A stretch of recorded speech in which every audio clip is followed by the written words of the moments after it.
Hello friends, ನಾನು Sharada. Welcome to my channel learn science. ನಾವು ದಿನ ಉಪಯೋಗಿಸೋ ಎಷ್ಟೋ ವಸ್ತುಗಳಲ್ಲಿ ವಿಜ್ಞಾನ ಅಡಗಿರುತ್ತೆ. ಅಂಥದ್ದೇ ಒಂದು ಉದಾಹರಣೆಯನ್ನ ನಾನು ಇವತ್ತು ನಿಮ್ಮೊಂದಿಗೆ ಹಂಚ್ಕೊಳ್ತಾ ಇದ್ದೀನಿ.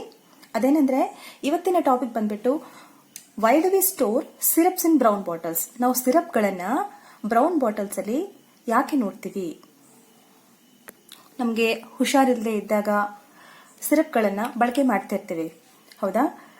ಅಂಥದ್ದೇ ಒಂದು ಸಿರಪ್ನ ನನಗೆ ತೋರಿಸ್ತಾ ಇದ್ದೀನಿ. ಈ ಸಿರಪ್ ಬಾಟಲ್ ಅನ್ನ ನಾವು ನೋಡಿದ್ರೆ ಇದು ಡಾರ್ಕ್ ಕಲರ್ ಆಗಿದೆ. ಬ್ರೌನ್ ಕಲರ್ ಬಾಟಲ್ಸ್ ಅಲ್ಲಿ ಸ್ಟೋರ್ ಮಾಡಿ ಇಟ್ಟಿರ್ತಾರೆ. ಯಾಕೆ ಬ್ರೌನ್ ಬಾಟಲ್ಸ್ ಅಲ್ಲಿ ಸ್ಟೋರ್ ಮಾಡಿ ಇಟ್ಟಿರ್ತಾರೆ ಅನ್ನೋದು ಇವತ್ತಿನ ಟಾಪಿಕ್, ಸರಿನಾ? ಈ ಬ್ರೌನ್ ಕಲರ್ ಬಾಟಲ್ಸ್ ಏನ್ ಮಾಡುತ್ತೆ ಅಂದ್ರೆ, ಈ ಬಾಟಲ್ ಬೆಳಕಿನ ಕಿರಣಗಳನ್ನ ಒಳಗಡೆ ಪ್ರವೇಶಿಸೋದಕ್ಕೆ ಬಿಡೋದಿಲ್ಲ. ಬೆಳಕಿನ ಕಿರಣಗಳು ಇದರ ಒಳಗಡೆ ಹೋಗೋದಕ್ಕೆ ಆಗಲ್ಲ.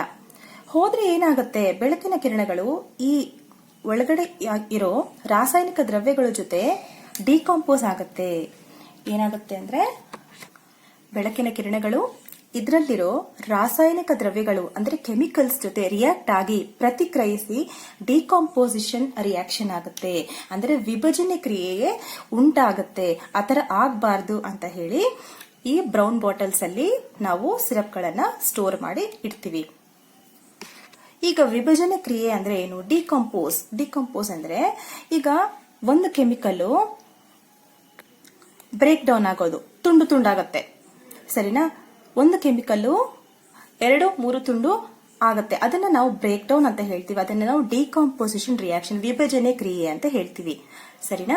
ಈ ವಿಭಜನೆ ಕ್ರಿಯೆ ಆಗಬಾರ್ದು, ಈ ಇದರಲ್ಲಿರೋ ರಾಸಾಯನಿಕ ದ್ರವ್ಯಗಳು ಹಾಗೆ ಇರಬೇಕು, ಅದರ ಸ್ವರೂಪನ ಕಳ್ಕೋಬಾರದು ಅಂದ್ರೆ ನಾವು ಈ ಬ್ರೌನ್ ಬಾಟಲ್ಸ್ ಅಲ್ಲಿ ಸ್ಟೋರ್ ಮಾಡಬೇಕಾಗತ್ತೆ ಸಿರಪ್ಗಳನ್ನ.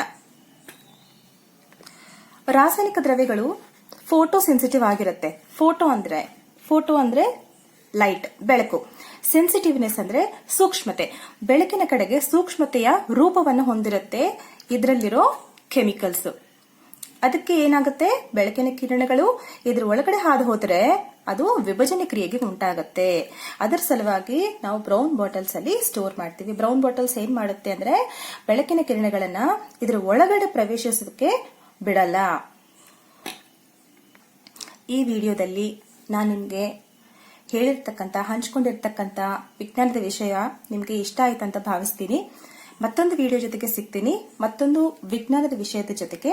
ಅಲ್ಲಿ ತನಕ ನನ್ನ ವಿಡಿಯೋನ ಲೈಕ್ ಮಾಡಿ, ಪೂರ್ತಿಯಾಗಿ ನೋಡಿ, ಸಬ್ಸ್ಕ್ರೈಬ್ ಮಾಡೋದನ್ನ ಮರಿಬೇಡಿ. Thank you.